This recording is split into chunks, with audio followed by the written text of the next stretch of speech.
जय माता दी दोस्तों, ओम नमः शिवाय। आप सभी को हमारी तरफ से गणगौर की बहुत बहुत शुभकामनाएं। आज हम इस वीडियो में गणगौर की व्रत कथा को सुनेंगे। गणगौर की व्रत कथा पूजा करने के बाद हाथ में गेहूं के दाने लेकर सुनी जाती है। एक समय की बात है, चैत्र महीना आया। पार्वती जी को भाभी के उजरने के लिए पीहर जाना था, तो महादेव जी बोले, हम भी तुम्हारे साथ चलेंगे। तो भगवान शिव, माता पार्वती नंदी को साथ लेकर निकले। महादेव जी नंदी पर बैठे और पार्वती जी पैदल चलने लगी। तो लोग कहने लगे, देखो रे देखो, आदमी तो सवारी पर बैठा है और औरत को पैदल चला रहा है। उसी समय महादेव जी उतरे और पार्वती जी को नंदी पर बैठाया और खुद पैदल चलने लगी। ये देख लोग कहने लगे, देखो रे देखो, औरत सवारी पर बैठी है और पति पैदल चल रहा है। ऐसा सुनकर पार्वती जी भी नंदी पर से उतर गई और महादेव जी और माता पार्वती दोनों पैदल चलने लगी। साथ में नंदी भी चल रहे थे। अब लोग बोले, देखो रे देखो, वाहन होते हुए भी दोनों पैदल चल रहे हैं। तब भगवान शिव माता पार्वती को साथ लेकर नंदी पर सवार हो गए। कुछ दूर आगे गई तो लोग बोले, देखो रे देखो, छोटे से जीव पर दोनों जने बैठे हैं। पार्वती जी बोली, भगवान, दुनिया कैसी है, नंदी पर बैठने नहीं दे और पैदल भी चलने नहीं दे। भगवान शिव बोले, पार्वती, ये संसार है, यहाँ ऐसा ही होता है। आगे गई तो गाय उठती और बैठती बेचैन हो रही थी। माता पार्वती जी भगवान से पूछने लगी, भगवान, ये गाय कष्ट में क्यों है? तो इस पर शंकर जी बोले, इसके बछड़ा होने वाला है। माता गौरी बोली, बच्चे के लिए इतना कष्ट मुझसे सहन नहीं होगा, आप तो मेरे गांठ लगा दो देव। ऐसा सुन भगवान बोले, आगे चलो पार्वती। आगे गई तो एक घोड़ी उठ बैठ करती हुई दिखी। माता पार्वती बोली, इस घोड़ी को क्या कष्ट है? तो भगवान बोली, इसके बच्चा होने वाला है। माता पार्वती बोली, प्रभु, मुझसे तो इतना कष्ट सहन नहीं होगा, आप तो मेरे गांठ ही लगा दो। भगवान शिव बोले, देवी, आगे चलो। आगे गए तो राजा की एक नगरी में उदासी छाई हुई थी। ढोल नगाड़े उल्टे थे। माता पार्वती जी ऐसा देखकर पूछने लगी, यहाँ उदासी क्यों छाई हुई है? इस पर भगवान बोले, यहाँ रानी के बच्चा होने वाला है। अब तो माता पार्वती जी मानी नहीं। वह बोली, अरे, बच्चे के लिए इतना कष्ट होता है तो मुझे बच्चा नहीं चाहिए, आप मेरे गांठ ही लगा दो देव। ऐसी बात सुनकर भगवान शंकर को गांठ लगानी पड़ी। जब दोनों लोग माता पार्वती जी के पीहर पहुँचे तो वहाँ जाकर एक पीपल के पेड़ के नीचे वास किया। माता पार्वती पीहर में सहेलियों में मग्न हो गई। गणगौर नजदीक आई। भगवान शिव बोले, आज गणगौर है, सब औरतें पूजा करने आएंगी।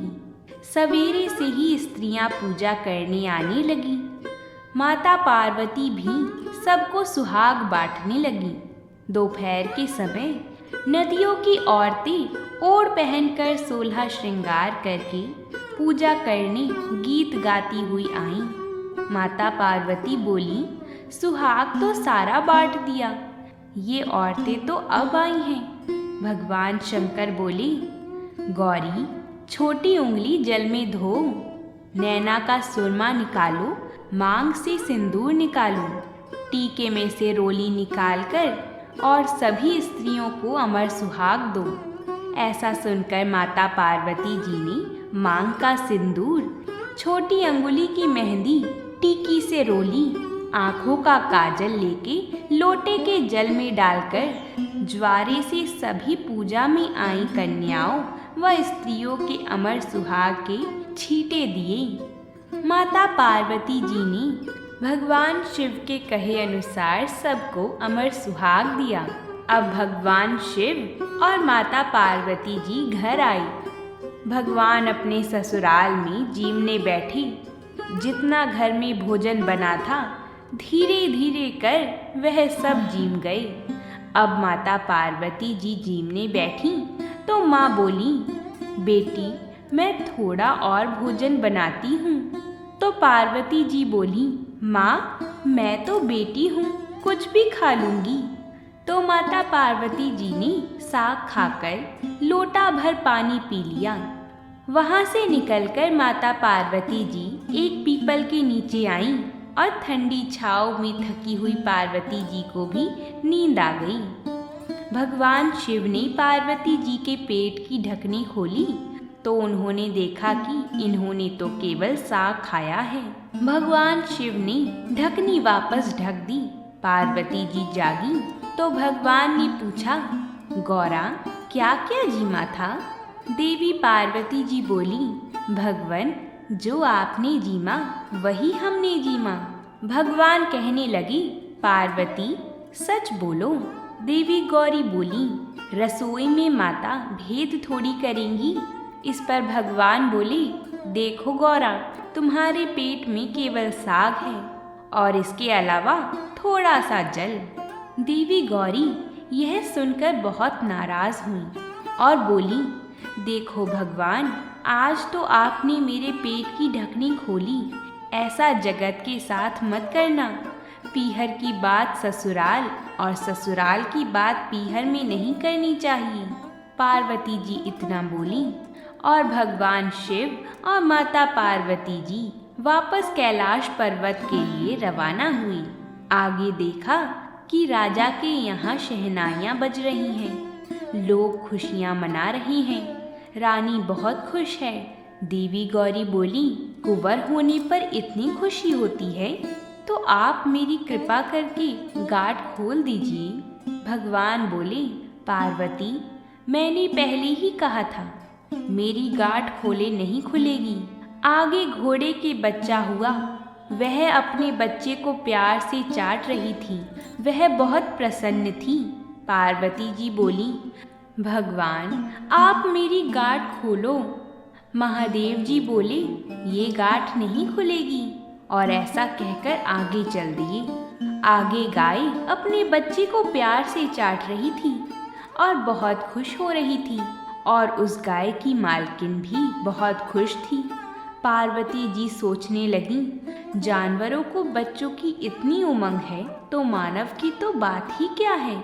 और ऐसा सोचकर शंकर जी से बोली, भगवान मेरी गांठ खोलो नहीं तो मैं आगे नहीं चलूंगी। श्री भगवान बोले, अब कुछ नहीं हो सकता गौरा। ऐसा कहकर वे दोनों कैलाश पर्वत पर लौट आई। थोड़े दिन बीते। पार्वती जी ने अपनी मैल का पिंड बनाया और उसमें प्राण फूके। उस बालक को रखवाली रख के पार्वती जी स्नान करने गईं। भगवान आई। बालक ने उनको अंदर नहीं जाने दिया तो भगवान ने पूछा कि तुम कौन हो? बालक बोला, मैं पार्वती पुत्र हूँ। भगवान सोचने लगे, ये पुत्र कहाँ से आया?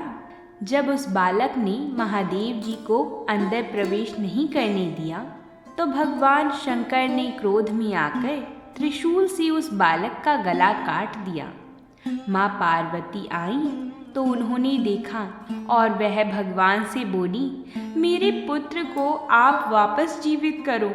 तब शिव जी ने गणों को भेजा कि जो कोई स्त्री अपने पुत्र से विमुख होकर पीठ दिखाकर सो रही हो उसी बच्चे का सिर काट कर ले आओ। गण सभी जगह घूमते घूमते जंगल में पहुंची जहां एक हथिनी अपने बच्चे से विमुख होकर सो रही थी। गण उसका सिर काट लाई। भगवान ने उस सिर को बालक के शरीर पर जोड़ दिया और अमृत का छींटा दिया। दुनिया में सबसे पहले गौरी पुत्र गणेश की पूजा होगी। बाद में ही अन्य दूसरे देवताओं की पूजा होगी। खोटी की खरी, अधूरी की पूरी, हे गणगौर माता, हम सबको अमर सुहाग देना। तो बोलिए माता पार्वती की जय हो। गणगौर की तीसरी कथा के अनुसार प्राचीन समय की बात है। एक नगर में राजा राज्य करता था। वहाँ के राजा ने अपने प्रदेश में जौ और चने बोए और माली ने बोई दूब। राजा की जौ और चने बढ़ते ही जा रहे थे और माली की दूब घटती जा रही थी। माली को लगा कि कुछ तो गड़बड़ है, इसलिए उसने सोचा कि छुपकर निगरानी रखनी चाहिए। जब वह वहाँ छुपकर देख रहा था तो उसने देखा कि कुछ छोटी बड़ी लड़कियाँ उसकी दूब तोड़कर ले जा रही हैं। उसे बहुत गुस्सा आया। उसने लड़कियों को टोका और उनकी चुन्नी छीन ली। लड़कियाँ माली से विनती करने लगीं कि हमारी चुन्नी दे दो और हमें दूब ले जाने दो।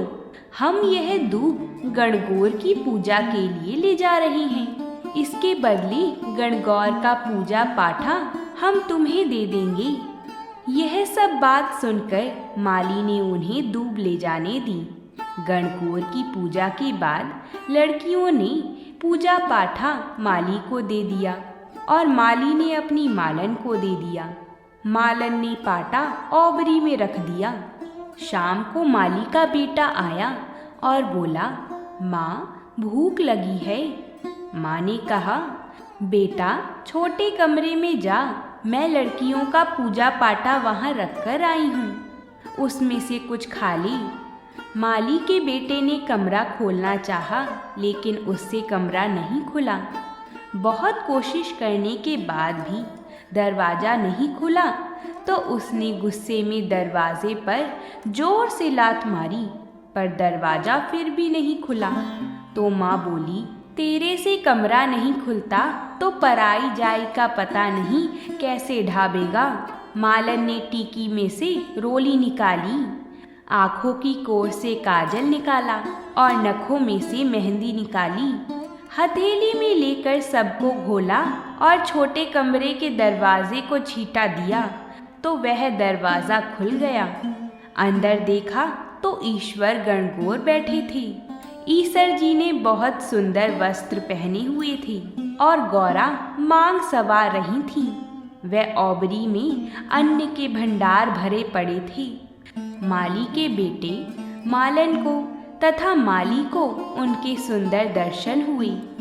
हे गणगौर माता, जिस प्रकार माली के परिवार को आपने दर्शन दिए, उसी प्रकार सबको दर्शन देना और ईसर जी जैसा भाग और गौर जैसा सुहाग सबको देना। कहानी कहने वाले को, हुंकार भरने वाले को सबको देना और सबको अमर सुहाग का आशीर्वाद देना। बोलिए जय शिव शंकर, जय माँ पार्वती। आइए अब हम सभी अमर सुहाग की कथा को सुनते हैं। एक नगर में एक ब्राह्मण और ब्राह्मणी रहते थे। उनके 5 बेटियां थीं। पांचों बेटियां विधि विधान से देवाधिदेव महादेव और माता पार्वती का विधि पूर्वक पूजन करा करती थीं। अमर सुहाग की कहानी को सुना करती थीं। पूजा के समय चारों बेटियां दीपक जलाती तो पूजा पूर्ण होने तक जलता रहता, परंतु 5वीं बेटी का दीपक कहानी सुनने से पहले ही बढ़ जाता। यह देखकर 5वीं बेटी को चिंता होने लगी। सभी बहनों का दीपक तो जलता है, मेरा दीपक क्यों बढ़ जाता है। एक दिन 5वीं बेटी ने घर जाकर माँ को सारी बात बताई। तब माँ ने कहा, बेटा इसमें चिंता की कोई बात नहीं है, कल से तू दीपक में घी अधिक डाल देना। बेटी ऐसा करने लगी। कुछ समय पश्चात ब्राह्मण ने 5 बेटियों का विवाह कर दिया। चारों बेटियों के घर में अन्न धन के भंडार भरे थे, परंतु 5वीं बेटी की आर्थिक स्थिति थोड़ी कमजोर थी। उसका पति जंगल से लकड़ी काट कर लाता और उसी से उनका गुजर बसर होता। परंतु पांचवी बेटी संतोषी वह बहुत समझदार थी, कभी किसी से शिकायत नहीं करती थी। विवाह के बाद भी महादेव और माता पार्वती का पूजन किया करती थी। एक दिन उसका पति कम लकड़ियां लेकर आया तो उसने पूछा, क्या हुआ जी, आज लकड़ी कम लाए हो? तो पति ने कहा, आज मेरी तबीयत खराब है, मुझे बुखार है। दूसरे दिन लड़की ने पति से कहा, आज आपकी तबीयत ठीक नहीं है, आज मैं भी आपके साथ चलूंगी। उसने सास ससुर से आज्ञा लेकर पति के साथ चल पड़ी। जंगल में पति की तबीयत खराब हो गई और साथ ही उसी समय उसकी मृत्यु हो गई। लड़की जंगल में अकेली थी, कोई मदद के लिए भी नहीं था। पति का सिर गोद में रखकर विलाप करने लगी। रोते रोते भगवान शिवजी और माता पार्वती को पुकारने लगी, हे महादेव, हे माँ पार्वती, मैंने सदैव आपका ध्यान और पूजन किया है, आपके सिवा मेरा कोई नहीं है। मैं घर जाकर अपने बूढ़े सास ससुर को क्या कहूँगी? लड़की का विलाप और सच्ची भक्ति देखकर माँ पार्वती ने कहा, हे प्राणनाथ, इस निर्जन जंगल में हमें कौन पुकार रहा है, हमें उसकी रक्षा करनी चाहिए। माँ पार्वती उस जंगल में गईं और उस लड़की से पूछा, क्या हुआ बेटी, तुम क्यों रो रही हो? तब लड़की ने सारी बात बताई और भगवान महादेव और माता पार्वती के चरण पकड़ लिए और विनती करने लगी। भगवान शिवजी और माता पार्वती ने उसकी पूजा से प्रसन्न होकर उसके पति को जीवन दान दिया और आशीर्वाद दिया कि जो कोई भी सुहागन स्त्री श्रद्धा और भक्ति से अमर सुहाग की कथा को सुनेगी, वह पूजन करेगी, वह सदैव अखंड सौभाग्यवती रहेगी। उसके सुख संपत्ति अन्न धन के भंडार सदैव भरे रहेंगे। बोलिए भगवान महादेव की जय, बोलिए माता पार्वती की जय। तो दोस्तों, कैसी लगी आपको यह कथा? कमेंट करके हमें ज़रूर बताएं और ऐसी ही अद्भुत पौराणिक कथाओं के लिए हमारे चैनल को सब्सक्राइब करें। प्रेम से बोलिए जय माता दी।